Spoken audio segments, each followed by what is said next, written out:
Sean muy bienvenidos al episodio número 24 de A Quién Se Lo Cuento. En esta ocasión, conoceremos el testimonio de una mujer que afirma ser madre de más de un niño extraterrestre. Y es más de uno porque ella asegura que han sido distintas razas y distintos ADNs combinados con su propio ADN humano que han dado origen a esta hibridación en un programa que no es de este mundo, que no es de este planeta. Ella ha ido teniendo recolección de estos sucesos paulatinamente. En su infancia comenzó a tener ciertos atisbos y ciertas ideas de que algo estaba sucediendo, pero no fue hasta su adultez y pasando una etapa importante de su adolescencia que comprendió que estaba siendo preparada y que su madurez biológica era de relevante importancia para poder llevar a cabo este proceso con la información que estos seres le fueron otorgando mediante progresivamente hacerle ver lo que estaba sucediendo, hasta que llegó el momento en el que pudo conocer a sus hijos híbridos.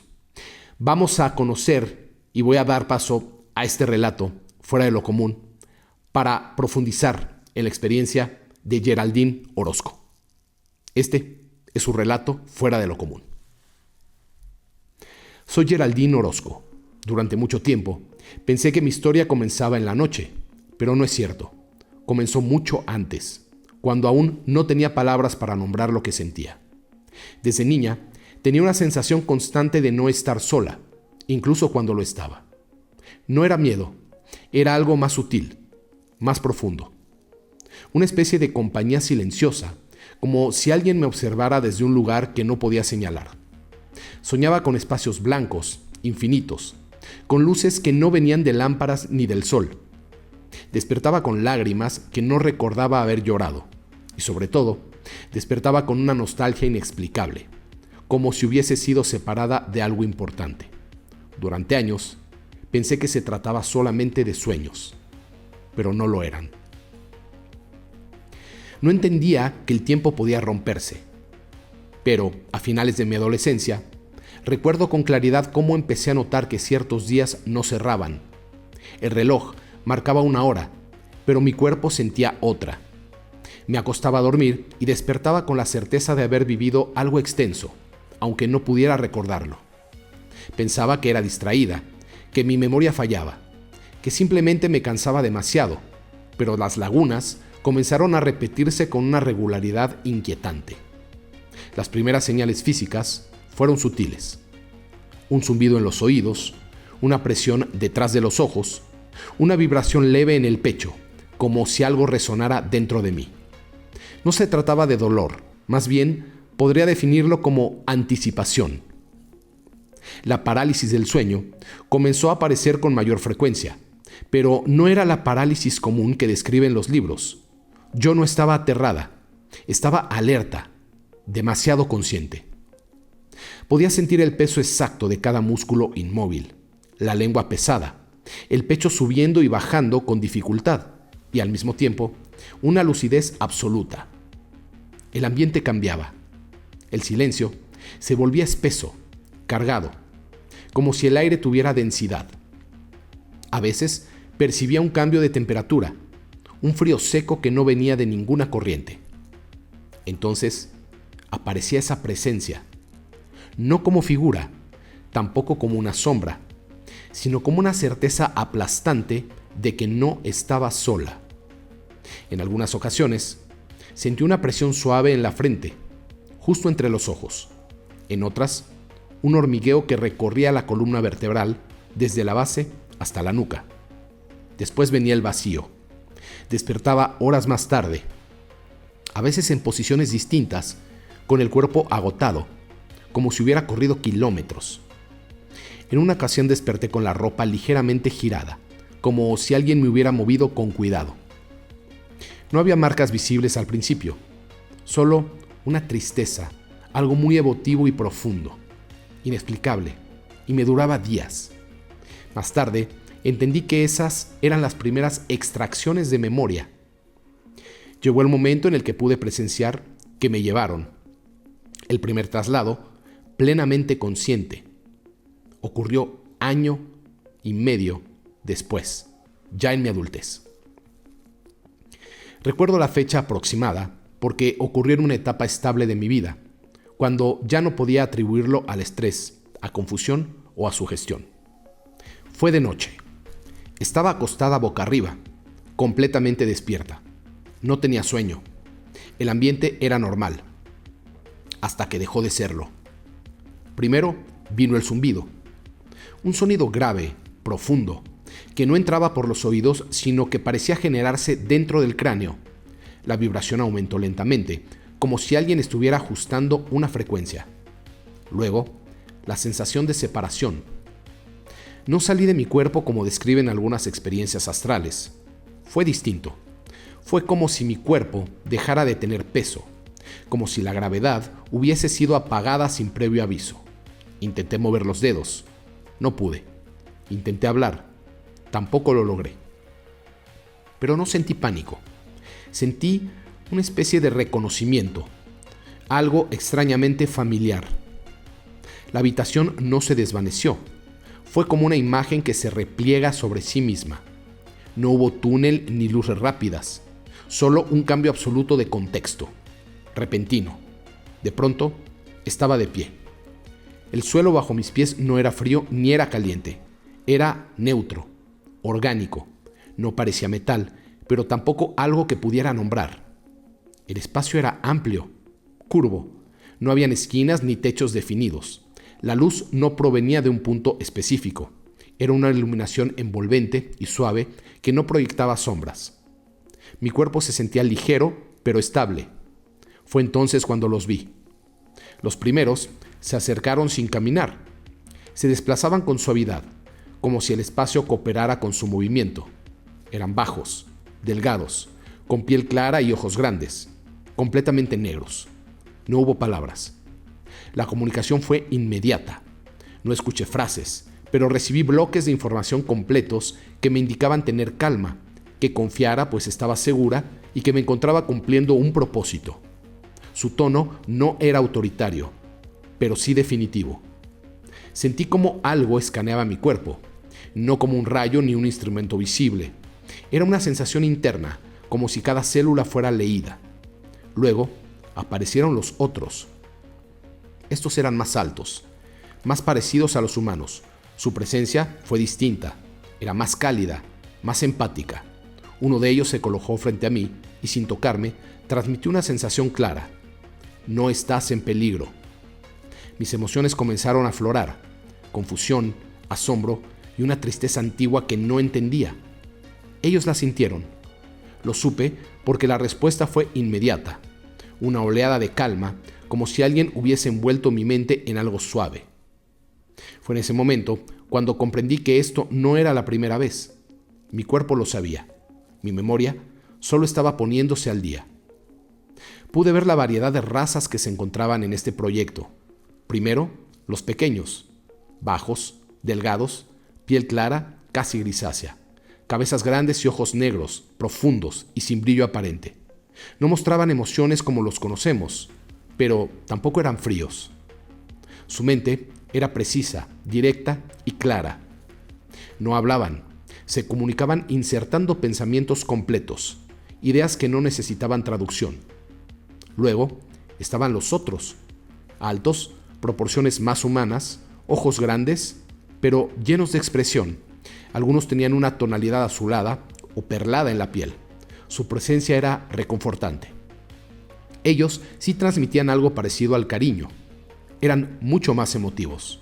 Luego, más atrás, más allá de la forma, estaban las presencias sin cuerpo, conciencias antiguas, campos energéticos que no se manifestaban visualmente, pero que dominaban el espacio.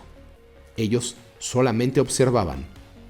Pero, ¿cuál era el motivo de todos ellos ahí? Durante años no entendí lo que hacían.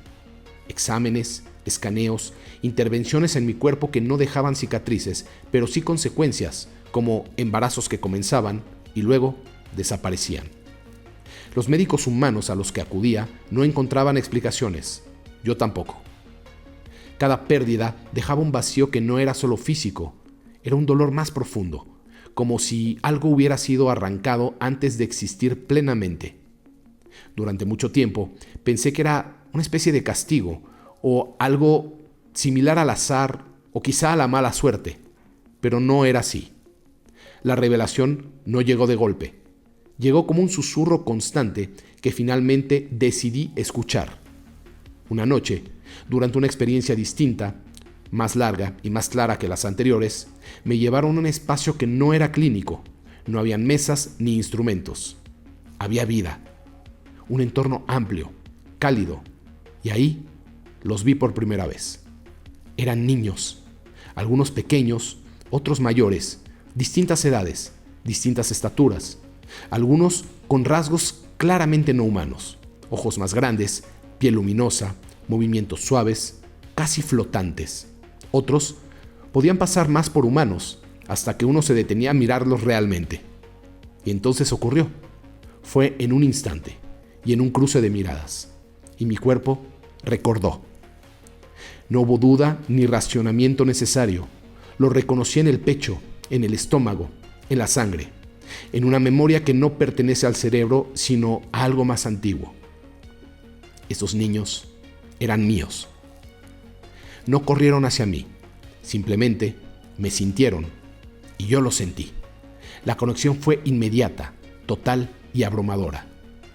Vi mis gestos reflejados en los suyos, mi manera de observar, mi sensibilidad, mi forma de sentir demasiado. Ellos me mostraron imágenes, momentos en los que tenían aprendizajes, espacios donde convivían con otros como ellos, la manera distinta e increíble en el que perciben el tiempo, no como línea, sino como campo.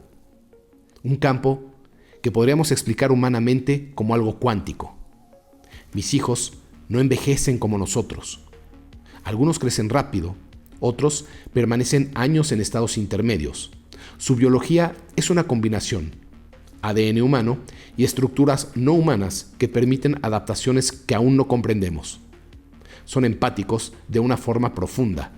Sienten emociones humanas, pero con mayor amplitud y control. Perciben campos energéticos, intenciones y estados internos. Y algo que muy importante me quedó claro. Ellos no mienten. Ese concepto es inexistente en su comprensión de la realidad. En cuanto a cómo nos entendemos, nuestra comunicación no es verbal. Es telepática, emocional y simbólica. A veces recibo imágenes, otras sensaciones completas, como amor, preocupación o curiosidad. Me hablan del futuro, pero no como fechas, sino como procesos. Me dicen que la humanidad está cambiando, aunque no lo note, y que el conflicto no es externo, sino interno, que el mayor obstáculo no es la tecnología, sino el miedo. Cuando noto las diferencias en ellos, me explican que no todo viene del mismo lugar. Algunos están vinculados a sistemas estelares físicos, otros provienen de realidades que existen en frecuencias distintas, no medibles con instrumentos humanos actuales. Las razas involucradas no son una sola civilización, son alianzas temporales, proyectos con objetivos distintos. No todos buscan lo mismo. A pesar de lo increíble que parezca mi historia, no soy la única y no estoy sola. Hay otras mujeres, otras madres. Algunas recuerdan todo, otras nada. Algunas solo sienten una tristeza profunda sin saber por qué. En algunos casos, el propósito es genético, en otros es la conciencia y en otros más, la adaptación futura. No todos los híbridos tienen el mismo destino. Hoy, mi relación con ellos continúa. Mis hijos han crecido, evolucionan. Algunos ya cumplen funciones específicas, otros observan y siguen aprendiendo. No los veo físicamente, pero la conexión permanece activa y constante. En realidad, esta nunca se fue. Ha estado presente desde antes de conocerlos y sigue así. Si tuviera que dar un mensaje de esto, sería que no es de invasión ni de destrucción, es de responsabilidad colectiva. La humanidad está llegando a un punto donde deberá decidir quién quiere ser, no como especie dominante, sino como parte de un ecosistema mayor. Mis hijos, nuestros hijos, son puentes. Y yo solo soy una voz que decidió no callar. La historia no termina aquí. Apenas comienza. Este fue el relato de Geraldine Orozco, a quien pueden ver en varias entrevistas, en varios podcasts, hablar de su vivencia y explicar los detalles y ese sentimiento de reconocimiento que la hace asegurar que el ADN habla más que cualquier otra cosa, que el llamado de la sangre, como aquí lo conocemos en la Tierra, es ineludible y que sin duda existen programas de los cuales no tenemos conocimiento, pero como bien lo dije en un principio, muchísimos testimonios de mujeres en temas y en casos de abducción han señalado un sinnúmero de similitudes con el caso de Geraldine.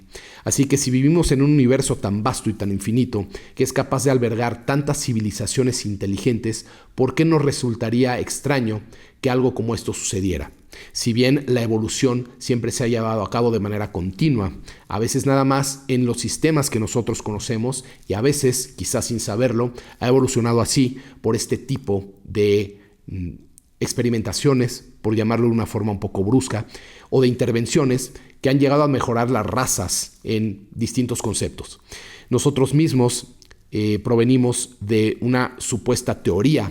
Hablo de una teoría en donde nuestro ADN fue modificado hace mucho tiempo y en donde pasamos de ser una forma de inteligencia a otra mucho más avanzada. Así que esto creo que se ha replicado y se ha realizado en el proceso de toda nuestra historia y sigue sucediendo. Y quizá el resultado de algunos de estos hibridajes han sido ya razas que pueden trascender el tiempo, la tecnología y los conceptos de realidad, así como nosotros los entendemos. Permanezcamos abiertos a este tipo de conceptos porque nada es tan increíble como parece. Y creo que muy pronto vamos a empezar a recibir mucha información de acuerdo a nuestros propios códigos genéticos, de acuerdo a la capacidad que tiene nuestro ADN y como ya se ha descartado, no tenemos ADN basura, sino tenemos un proceso de codones no conectados que no por no estar activos quiere decir que no sirvan. Imaginen el potencial que esto tendría de estar bien calibrado y de estar conectado en su totalidad. Creo que nosotros mismos seríamos el claro ejemplo de una raza con muchísima potencialidad y muchísimas cualidades. Estamos en este proceso, seguimos investigando, seguimos aprendiendo y muy pronto me parece que encontraremos más rectificación y quizá hasta más pruebas de dónde venimos realmente y a dónde estamos yendo. Espero que este relato haya sido de su interés y que siempre, siempre, siempre nos permanezcamos con la suficiente apertura como para recibir información y que entre en un proceso en el cual la podamos catalogar, resonar y quizá en algún punto verificar y confirmar. De no ser así, se puede descartar, pero nunca cerrarnos a la posibilidad que la convencionalidad jamás nos va a dar. Recuerden que ya pueden ser miembros de este canal y nos van a ayudar enormemente a seguir adelante con la producción. Se les entrega una insignia a los que decidan aplicarse como miembros de A Quien Se Lo Cuento. Y si no, pueden apoyarnos compartiendo estos relatos fuera de lo común y siempre el me gusta es muy bien recibido. Muy pronto seguiremos con más relatos de este tipo y seguiremos yendo adelante para descubrir a dónde va el hilo que nos conecta con todas las maravillas de este universo infinito e inteligente. Cuídense mucho, nos vemos pronto en el próximo episodio de A Quien Se Lo Cuento.